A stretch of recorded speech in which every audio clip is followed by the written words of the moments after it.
Hugh Grant stars in a new horror movie from distributor A24, or as 90s Hugh Grant might say. Oh, well, there's a new movie coming out. It's quite scary, quite scary. And you could say it's perhaps horribly scary, and it stars me.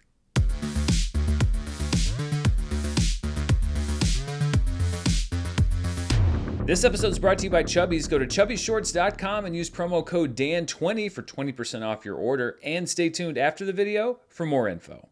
Hello everybody, I'm Dan Murrell, and this is my review of Heretic, which is the latest A24 horror film. This one comes from writer-directors Scott Beck and Brian Woods, who co-created A Quiet Place with John Krasinski, but whose last film as directors was the disappointing dinosaur action film 65, starring Adam Driver. Sophie Thatcher and Chloe East star as Sister Barnes and Sister Paxton, two Mormon missionaries who show up at the door of Mr. Reed, played by Hugh Grant, to spread the word about the LDS Church. While Mr. Reed seems to be an eager potential convert, it soon becomes clear that he has more sinister plans for the two girls as they're locked in the house and begin to sense that they're being tested and studied for reasons unknown. Heretic traffics heavily in a topic that many people might stay away from because it is very divisive, and that topic is religion. Hugh Grant's character questions the two girls not only about their religion, but about the faith of people worldwide, and you could see a world where this would be too divisive for what's wanting to be a mainstream movie. I know that feeling very well. It's so important to find your faith in a doctrine you actually believe. And that's a very, very personal struggle. That is a personal challenge that I've struggled with for a very, very long time. You know, what is the one true religion? However, I would be surprised if a huge part of the audience was turned off by the film, because I honestly think you could take somebody walking in that believes in God and somebody that doesn't believe in God, and I think that they both might be able to walk out of the movie feeling like their position was well represented and that they were potentially validated by what happens in the movie. And I think that that's one of the great things about the screenplay. You take something like religion, which could easily go wrong if you're not careful about how you deal with it, could turn people off, and you write a screenplay that actually I think people from either side could find something to latch onto in. Heretic is mostly a three-person show, but the standout role is obviously Hugh Grant as Mr. Reed. I've been a big fan of his career choices for the last several years, including his comic turn in Paddington 2, his decision to play in Oompa Loompa, his villainous role in Dungeons & Dragons, and even his performance as Thurl Ravenscroft in Unfrosted, which is a movie I did not care for. It's obvious that Hugh Grant at this point in his career is taking on roles that are challenging, that are perhaps more interesting to him, because he really was able to nail the whole persona behind being Hugh Grant back in the 90s and going into the early 2000s. And I like that he's sort of stretching his wings a little bit and saying, okay, you know, I could play this role, the same role over and over for the rest of my career, but I want to do something that's different and something that may surprise people. And I think that a lot of people who might know Hugh Grant mainly from romantic comedies are going to be very surprised by his performance in this film. Here he gets plenty of dialogue that drives the story as he pokes and prods the two missionaries, and he's able to give it all an air of mystery, but at the same time he's often quite funny in a dark way as he expounds on board games and pop music and the fundamentals of world religion in order to conduct the tests that he has in store. It's a really good performance, and it makes me even more excited for whatever the next choice he's going to make, because it really could be in any genre. And I mean, who would have thought that back in the 1990s that the foppishly handsome, stammering romantic lead would be able to credibly play a villain in a mystery thriller like this? I mean, it's pretty cool when you think about it, the arc of his career. If you are now regrettably ready to leave, you'll have to exit through the back of my house. Well, can you just unlock the front one, please? We would like to go that way. Yeah, it won't open again till morning. It should be noted that Grant's performance wouldn't work nearly as well without Sophie Thatcher and Chloe East as his scene partners. East's sister Paxton is a Mormon since birth, fully immersed in church doctrine and desperate to succeed in her role of bringing new people into the church. Thatcher's sister Barnes is a converted Mormon who's been through her own life's journey that's left her less sure of her place in the church and the church's place in the world.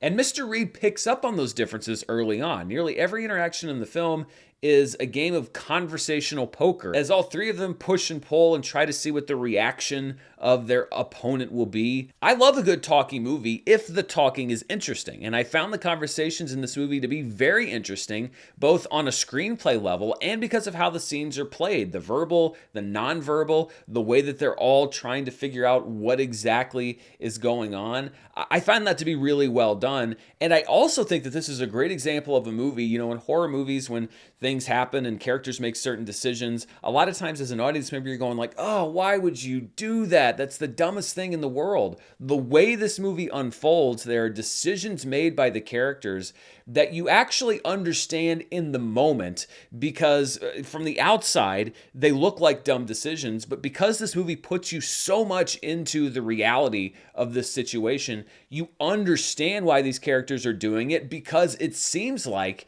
the only choice in the moment, and that's something that ties back to the core of the movie itself. There is a lot of mystery as Heretic unfolds. Is what we're seeing criminal? Is it supernatural? Is it theological?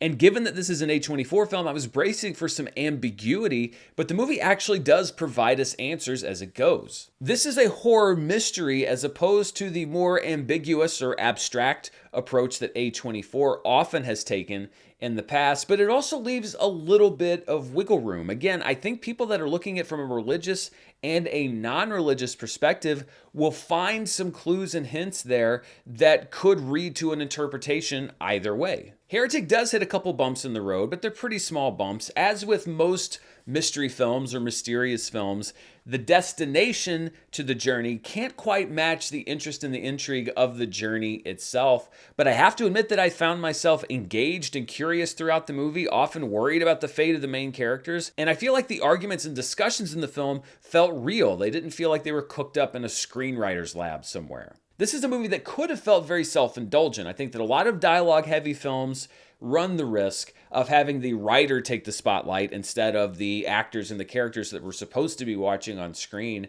But I didn't really get that. I think that this is a pretty well-written film, and it's also a really good-looking film with cinematography from Chung Hoon Chung, who has an impressive resume, including the original Old Boy, Lady Vengeance, The First It, Last Night in Soho, and The Handmaiden, among others. Overall, I really enjoyed Heretic. If you're going to go back to my A24 horror rankings, which I just put out last week, and I would love it if you go watch that video, I would put it in that upper tier alongside movies like The Lighthouse and The Witch and Bodies, Bodies, Bodies. It may not be at the very top of the list, but it would be in that upper part. And I think it's one of their more mainstream films too. I was torn between what rating to give the movie on my personal scale, but I settled on a low grade see it now rating, if only because I think it features some genuinely good discussions and dialogue and is a pretty strong horror mystery thriller to boot. So that's a definite recommendation for me on Heretic. What do you think? Are you going to be heading out to the theater to see it this weekend? Let me know down in the comments below. And before we go, I want to thank the sponsor for this video, Chubbies. When I say Chubbies, you may think of Fun in the Sun and their awesome swimsuits,